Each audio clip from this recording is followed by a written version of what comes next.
They told you Rome was built by heroes. That was the lie. Subscribe to the channel, like and share in the comments what you know about these legendary warriors. And now, let's get back to the story.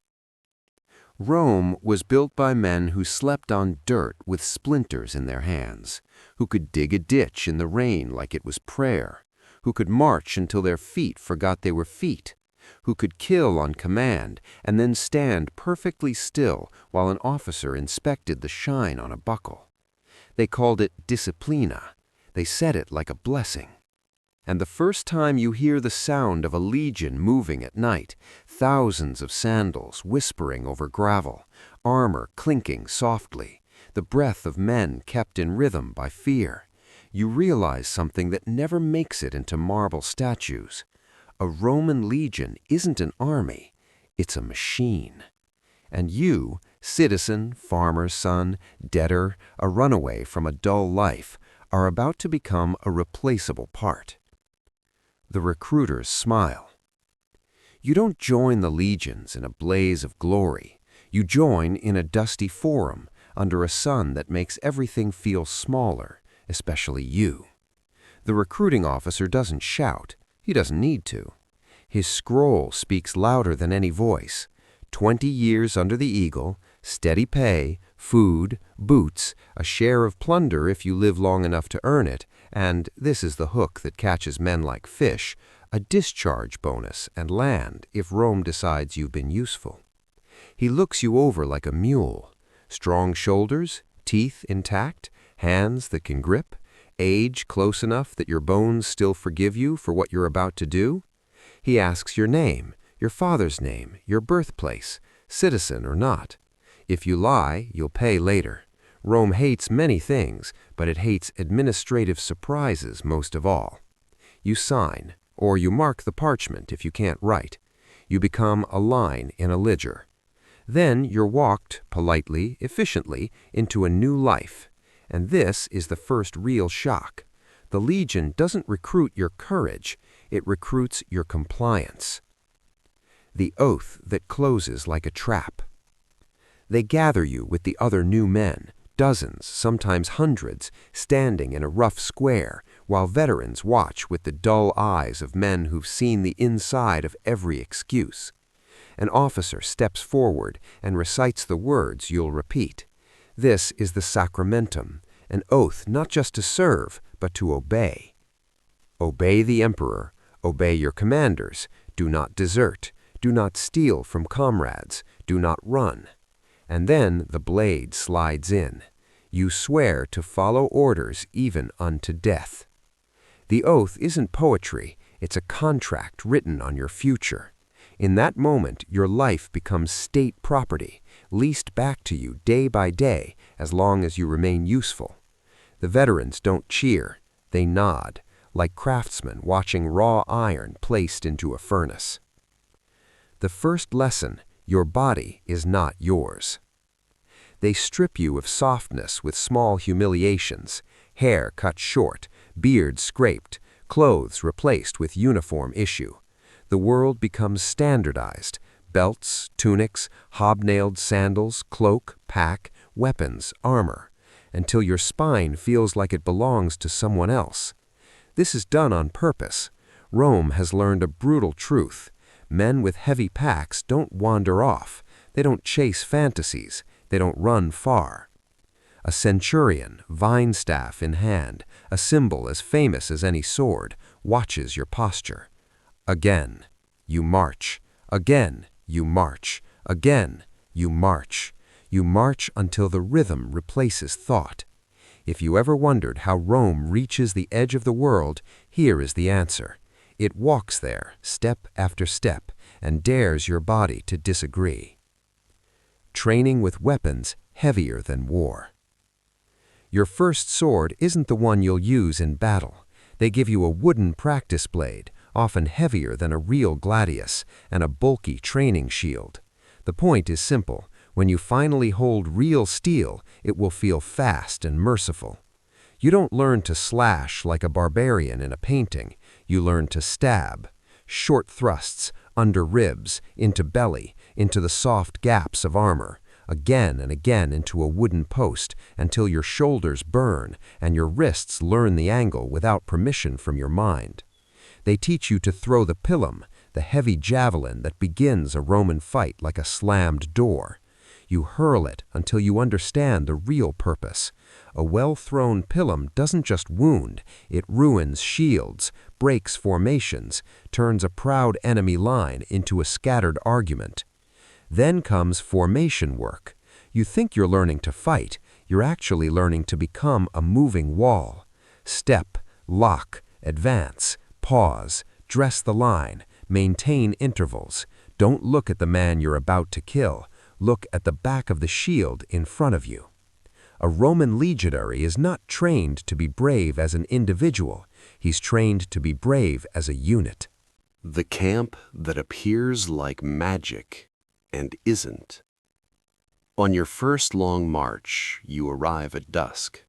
You expect sleep.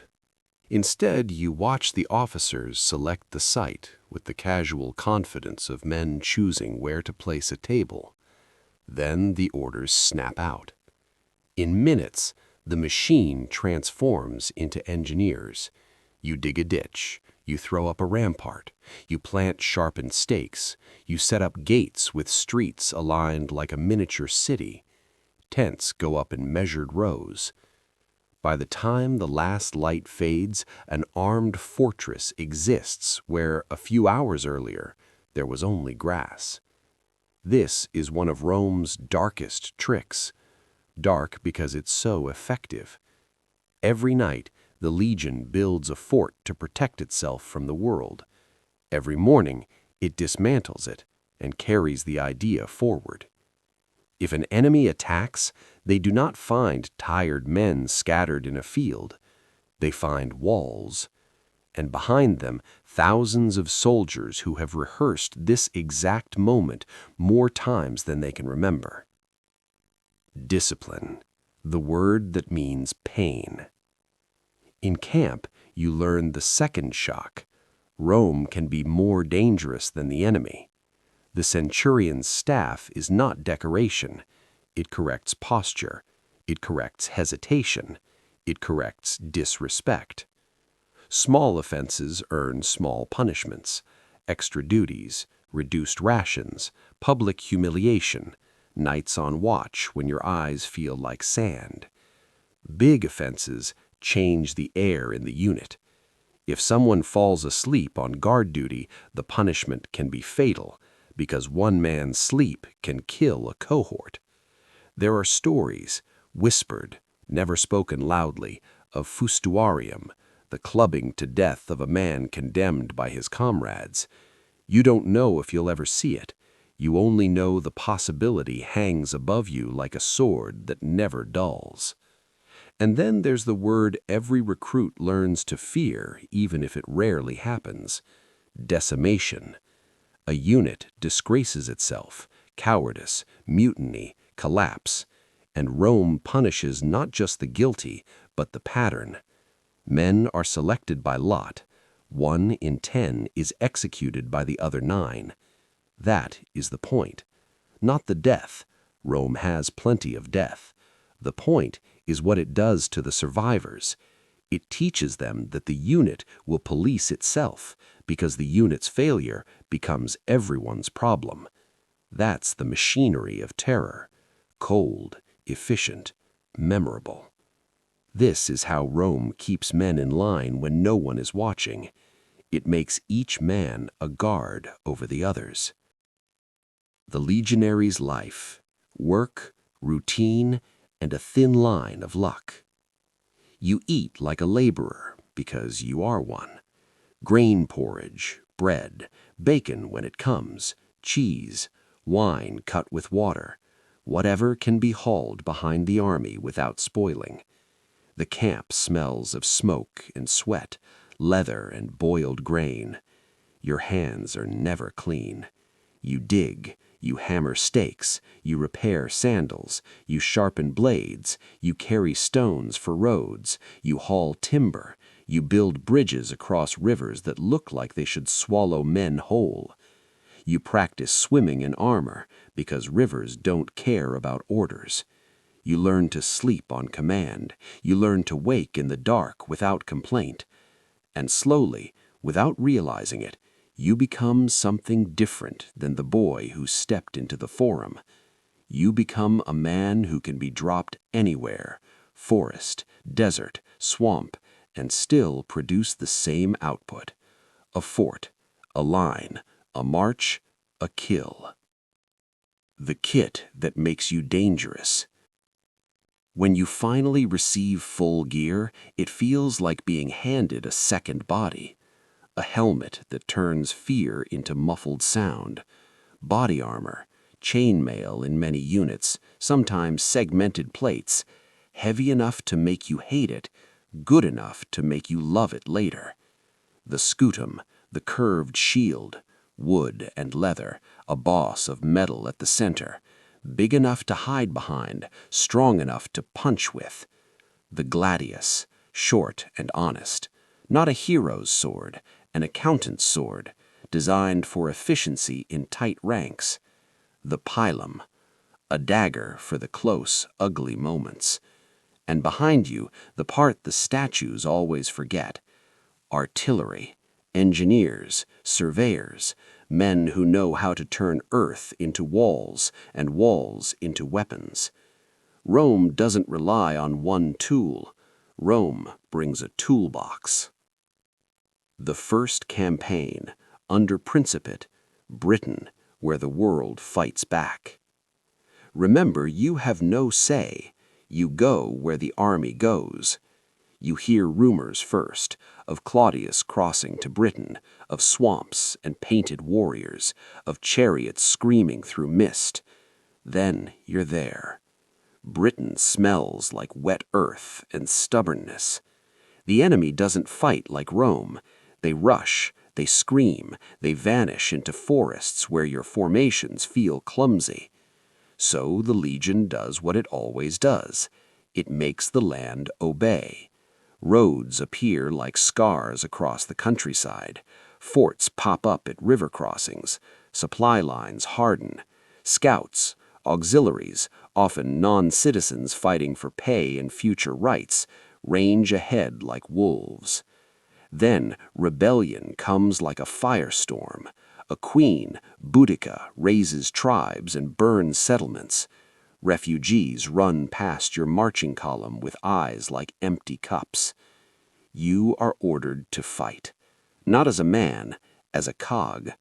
At Watling Street, the Romans, outnumbered, disciplined, choose ground that limits the enemy's swarm. Forest at their back, narrow frontage, a killing funnel. The Britons roar and surge. You do not roar. You brace. The order is given. A storm of pila cuts into the mass. Shields splinter. Momentum breaks. Then the line advances, measured and relentless, like a door pushing shut. The fight becomes close. Shield edges slam into ribs.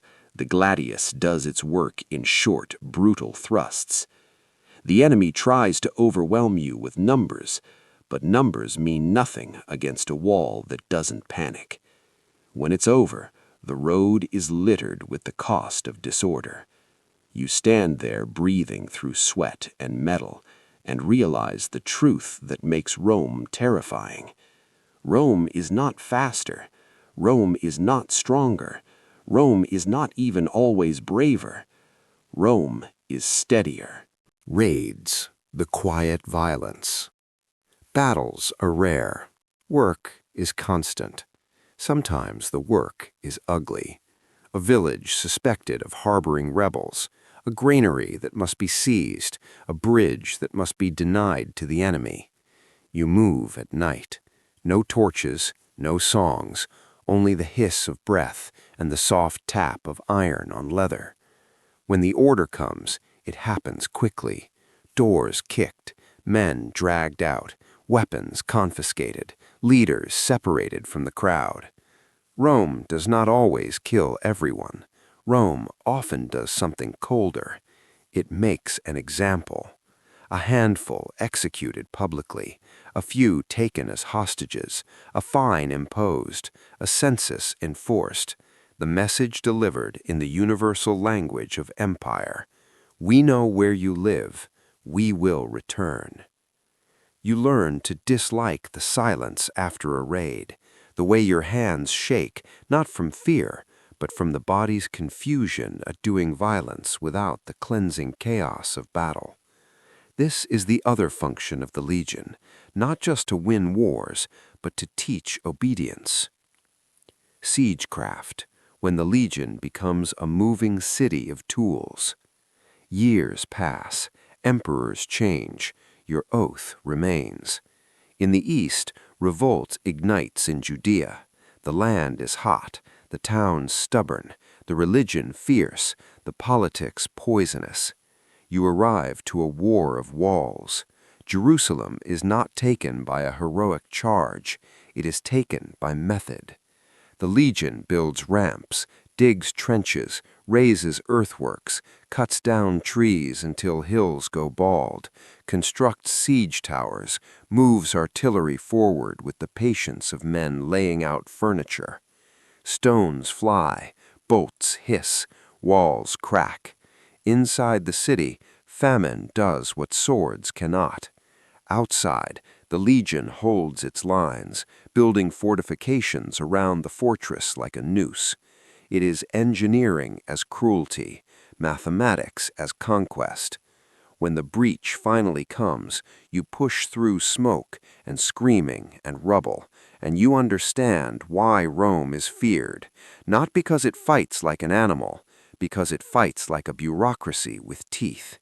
And a bureaucracy does not get tired of doing the same terrible thing until it works. The trick of the cohort, tactics that make chaos useless. By now you know the geometry of killing. The Legion's strength is not one formation, it's the ability to switch rhythm without falling apart. Loose enough to maneuver, tight enough to hold. Cohorts can detach, flank, reinforce, rotate tired men out of the front line. Officers control space like chess players. You learn the meaning of simple commands. Close up, shields overlap, gaps disappear. Open order, room to throw, room to breathe. Advance, a wall walks. Halt, a wall becomes stone. Testudo, overhead shields lock, and the sky becomes wood and iron. Enemies often fight the man in front of them. Rome fights the shape of the enemy. It breaks cohesion, targets leaders, punishes disorder. A barbarian charge is terrifying, but terror has a weakness. It burns hot, and then it burns out. Rome is built to outlast it. Domitian's frontier, where the forest watches you. Under Domitian, the frontier hardens. The Rhine and Danube become lines of tension, forts, patrols, watchtowers, roads. The empire is vast, but fear is local. Here, the enemy is not a single army, it's uncertainty. Raids from the Chatti, Dacian pressure across the Danube, ambushes in fog and pine. You march into forests that feel like traps. You build camps in mud. You cut roads through trees like carving a path through an animal's ribs. And still, Rome insists on order. Even here, where the land tries to swallow you, the Legion produces straight streets, squared corners, standardized ditches. When fighting comes, it's sharp and sudden. The enemy hits fast, tries to draw you into broken ground, tries to shatter formation. So the Legion tightens, shields up, intervals dressed, discipline like an iron bar across the chest. You push forward anyway, not because you're fearless, but because the system makes fear irrelevant. The man behind you will step forward if you fall. The centurion's staff will find your spine if you hesitate. Rome has designed the perfect motivational structure. You are squeezed between the enemy in front and the empire behind. The most shocking truth. You are not the hero. One night, years into service, you sit by a low fire and watch new recruits arrive. They look like you once looked, soft around the eyes, hopeful in ways they don't understand or dangerous. A veteran laughs quietly and says something that lands harder than any blow. They'll be good, they don't know enough yet to be afraid. You realize then what Rome has done to you. It didn't just teach you to fight, it taught you to function, to wake when ordered, to march when ordered, to build when ordered, to kill when ordered, to stand in line and accept that the individual is a small price for the survival of the formation. Your identity has been melted down and poured into a mold shaped like an eagle. That is the final twist, the thing that makes the legions more terrifying than any barbarian tale. The legionary is not a warrior in the old sense. He is a trained instrument of state violence, disciplined, standardized, engineered, built to be deployed anywhere, against anyone, for reasons he may never fully know. The empire doesn't need your dreams. It needs your endurance. Why they won again and again. When people ask later how Rome conquered so much, they talk about swords and armor. They are wrong. Rome won because it solved war like a problem. Recruitment that fed the machine with citizens bound by oath and reward. Training that replaced instinct with repetition. Discipline that punished failure until fear became muscle memory. Logistics that kept men fed, armed, moving. Engineering that turned terrain into advantage. Tactics that valued cohesion over glory. A culture of standardization, the same camp, the same drills, the same formations, so the machine could be rebuilt anywhere. And in the middle of all that, a man like you, a man whose life became a component. The ending no one sings about. If you survive your years, 20, sometimes more, you will be discharged. You will receive money, maybe land. You will be told you served Rome well, but you will never again be the person who walked into the forum. Because even in peace, you will wake before dawn. You will measure distances by marching time. You will judge crowds by how easily they could panic. You will hear a sudden shout, and your body will tighten into formation before your mind catches up.